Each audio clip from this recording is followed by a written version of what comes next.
So in this segment, we're going to be talking about the rules for moving goods from NI to GB being delayed. So if we look at the map quickly, just so everyone's aware, NI to GB. So it's not goods going from GB to NI this way, which are impacted by the Northern Ireland Protocol. It'd be goods going from Northern Ireland to GB, which would be governed more by WTO rules than anything else. So just like how goods moving from France to GB would have to be checked once the government figures out how they're going to do that. Same thing would go for Northern Ireland, even though the government said there would be, unfettered access between, they mention it here, unfettered access for goods moving from NI to GB. Also use that as a selling point for the Northern Ireland Protocol, if you remember that. And Brandon Lewis saying, goods moving between, NI and GB are fine. It's just goods moving from GB to NI that are the problem. So the government said there would be no checks, from GB to NI, but also from NI to GB, and both turned out to be lies. Who would have thought that, huh? Definitely not your boy over here. New post-Brexit rules for moving goods from Northern Ireland to the rest of the UK, should be GB there really, have been delayed. These were due to be implemented by the end of the year, but the government says they will not happen now. I'm sure Donaldson must have been really happy when it's like, oh my god, we're doing checks from GB to NI and now NI to GB. We really are, just a little part of something else now. Really, I mean, they're more.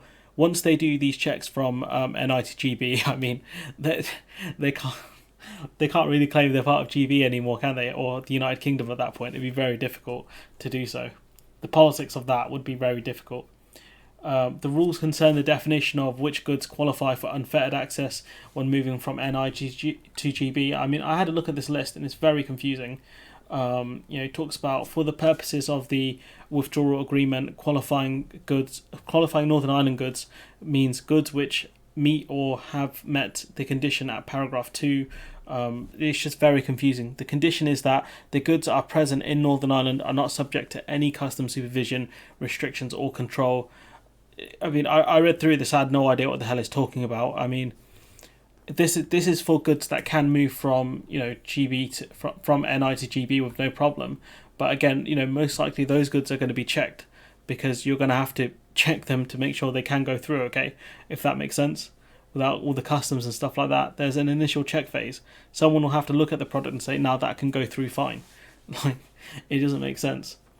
The definition for qualifying goods is very wide, and the government has always intended to narrow it. Well, you've had a long time to do this, over 2 years now. Where's the narrowing at? Unfettered access for Northern Ireland goods was a central Brexit promise for the UK government, and that promise has, by the looks of things, been broken. But the BBC won't tell you that, so I have to. Boris Johnson famously told Northern Ireland businesses that if anyone asked them to fill in a form for moving goods to GB, they should throw it in the bin. I think he also said that about from GB to NI as well. In November, he said there will be no forms, no checks, no barriers of any kind. You will have unfettered access. But that was also for goods going from GB to NI. So the BBC are being a bit misleading here, in my opinion. It was for goods going either way. The promise is given legal form by the qualifying Northern Ireland goods regulations, which say that any goods that are in free circulation in Northern Ireland count as qualifying. Again, it's very confusing, and I'm sure businesses will struggle with this a lot, and that might reduce the exports from NI to GB, to be honest. Goods which start their journey in the EU do not qualify for unfettered access if they move through Northern Ireland into GB for an avoidance purpose. So that makes sense. If, say, you've got stuff in Ireland and you want to move it to GB without checks, you move it through Northern Ireland first. So that makes sense. But again, it's going to have to be checked at some point to make sure that it was made in Northern Ireland in its entirety, wherever it is. So again, this argument of unfettered access, it's not true, is it? In December 2020, it said the initial wide definition was necessary to prevent disruption and maintain continuity. But the thing is, you really didn't, because you didn't intend on doing checks in the first place. So you could have made a narrow list and said, all right, we're going to do these checks, not this year, next year. That's what you could have done, but you didn't. So this argument about this narrowing, it doesn't make any sense. Again, the government just have no idea what the hell they're talking about, and people keep eating this stuff up. It's very frustrating. Most recently, it said that the only businesses established in Northern Ireland,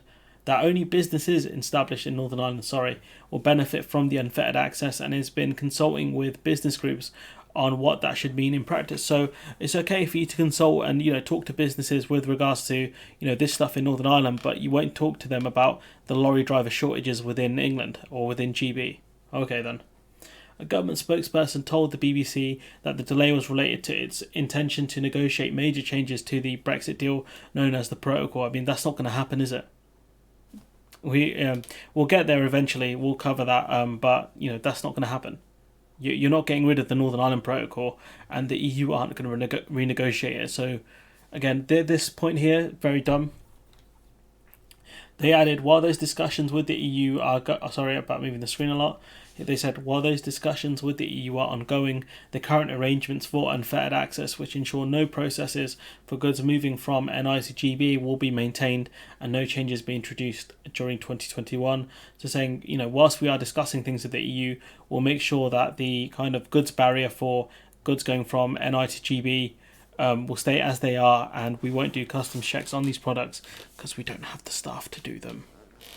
We will keep under review and give traders plenty of notice if anything changes. I mean, that's not true, is it? I mean, you haven't... There are meant to be some Brexit checks happening from goods going from France to GB, or sort of from other EU place areas to GB, but you haven't actually announced if you're going to be delaying them or if they're going to happen and how you're going to implement the checks. These are going to happen in October. That's next month. And the government are just mulling it over now, whether to get rid of these or not. Once they come to an answer, I'll let you know as quickly as I can. But, this argument that they're going to give businesses plenty of notice, I mean, it's not true, is it? It's a joke. The definition of qualifying goods is likely to come into sharper focus when the government starts implementing new controls on goods moving from EU to GB. I mean, if they start putting much tighter restrictions on goods moving from France to GB rather than NI to GB, I mean, that's going to cause some friction. In October, EU agri-foods will need export health certificates to enter GB with physical checking of goods starting in 2022. The issue with that is we don't have the vets to do them. We don't have the staff or the border facilities to do them.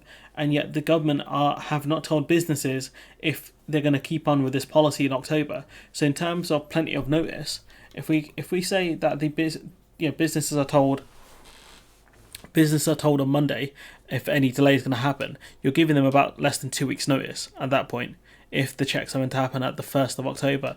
I mean, this argument they keep making, we'll keep you updated and we'll let you know in plenty of time, is an absolute joke. It's a lie. It's just very frustrating to keep covering this stuff, to be honest, sometimes, because it's like they're lying to you and the BBC are failing to cover most of these lies.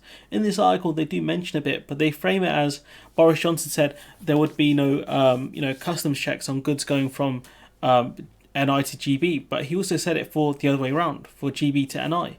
So why isn't the BBC covering that bit as well? It doesn't make sense. So we talked about that, the October health checks, that could increase the incentive for producers in Ireland to route GB exports through Northern Ireland, which is true. If you think, let's go back to the old map. If goods are, say, being made in, or say, Dublin, and they're going to the UK, wherever, say, Liverpool, right? Because Liverpool's just there. It's going to face a lot of customs checks once it hits Liverpool. But, for example, if you move them over to this port here, Ireland has its own... It's got its own Newcastle there. So say if you ship it from Dublin to here, to Newcastle, and then you go to GB, you avoid all these annoying customs checks. Yes, it might take you about, say, an hour or whatever to get here, but customs checks can take a while, especially given how understaffed they're going to be because of the government. They have no idea what they're doing. They don't have the vets in place. They don't have the customs officers in place or customs agents to help. They have no idea what they're doing, no clue. So it's going to cause absolute chaos once this happens. So it might be worthwhile for businesses to try and do that, to reroute goods through Northern Ireland to get to GB. But we'll see a lot more of that, I think, next year, if the government actually do implement Brexit checks, which is unlikely. But if the government do these October checks, we're going to be in a world of pain, because we're already having problems with processing meat and agri-foods within this country of, they don't have the staff to, slaughter animals, certain types of animals. So we're going to face a meat shortage, and basically any product that we have to get checked, they're going to face a shortage. And then you've got shortages on our side when it comes to, fresh fruits, vegetables, animals, everything. So you're going to face a double problem here of food not being able to get in via the ports. So food not being able to get in via Dover, Calais, or through the Netherlands to the UK. But also you're going to have problems producing our own food. So a double shortage. Not to mention the fact that there's already fears about a Christmas shortage. So you're going to get a triple threat here for Christmas. You hear it here first, people. Your boy Big Madge is saying there's a very large chance for a potential Christmas crisis and huge shortages, especially when the bad weather hits. Anyways, I've rambled on long enough. Let me know what you think in the comments below. Like, comment, share, subscribe, support on Patreon if you can, and hopefully I'll see you next time.